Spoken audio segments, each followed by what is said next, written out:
Assalamualaikum warahmatullahi wabarakatuh, dan selamat pagi. Kami daripada kumpulan 3 yang kami akan menerangkan atau membuat satu kajian berkenaan dengan multiculturalisme dan impaknya terhadap sistem pendidikan. Jadi ini adalah ahli kumpulan saya iaitu Muhammad Zahid, iaitu nama saya sendiri, dan juga Lizawati, Afiqah Hanum, Sia Bun Yong dan juga Muhammad Syafiq Roslan. Baik, saya akan menerangkan untuk berkenaan dengan abstrak ini iaitu berkenaan dengan inilah.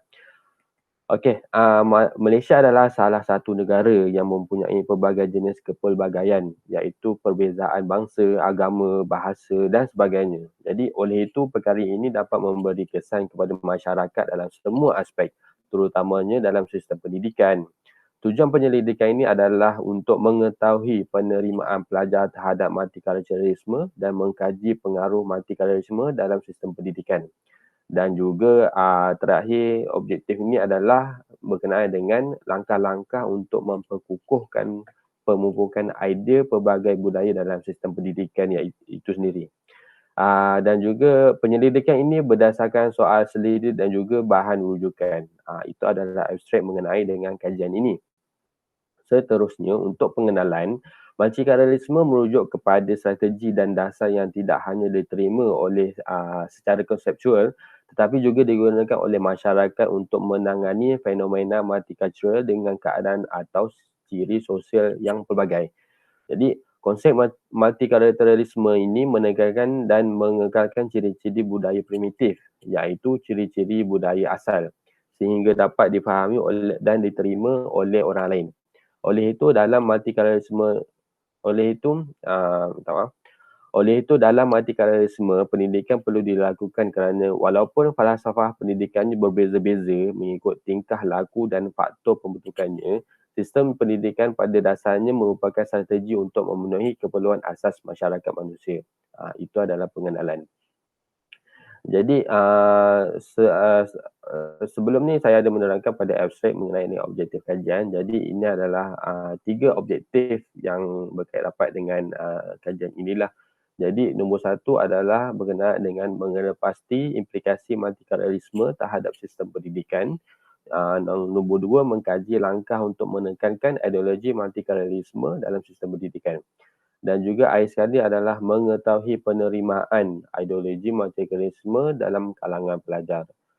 Dan metodologi kajian kita buat mengenai dengan soal selidik lah menggunakan Google Form dan juga sumber internet. Jadi hasil kajian ini saya akan memperbincangkan berkenaan dengan dengan objektif kajian inilah. Jadi dalam soal selidik itu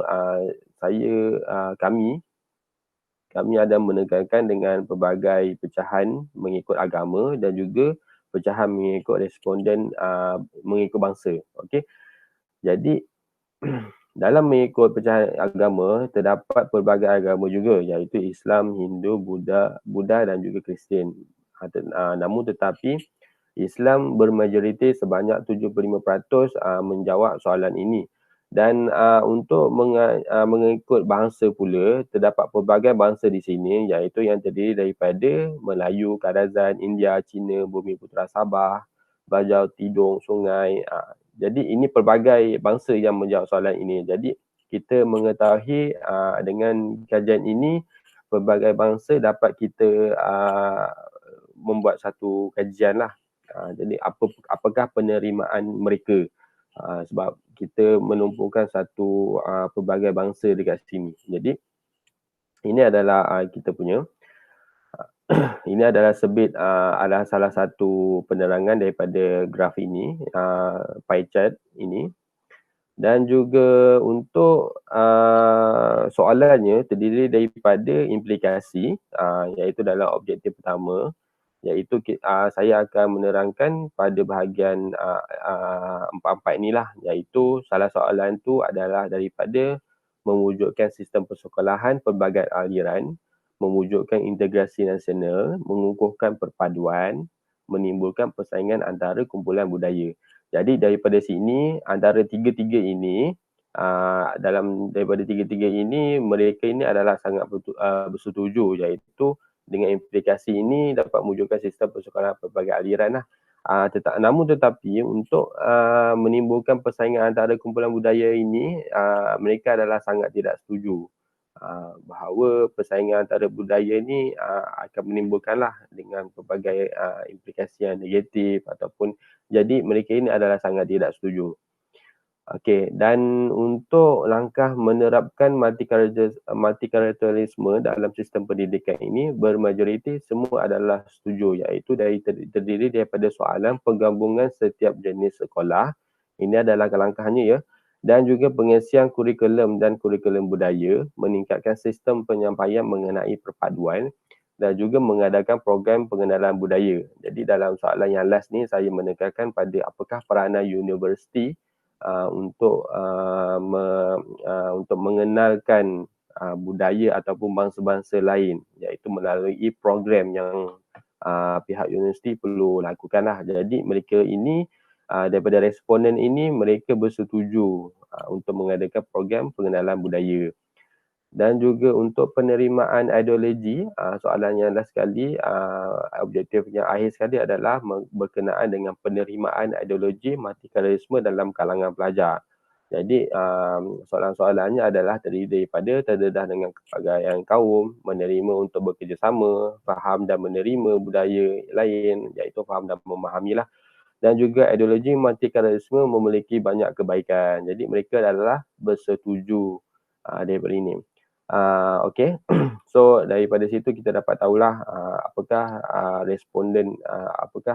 jawapan responden yang terdiri daripada pelbagai bangsa menjawab soalan ini. Jadi kita terdapat di sinilah banyak bangsa yang menjawab soalan di sini. Jadi mereka ni adalah sangat bersetuju.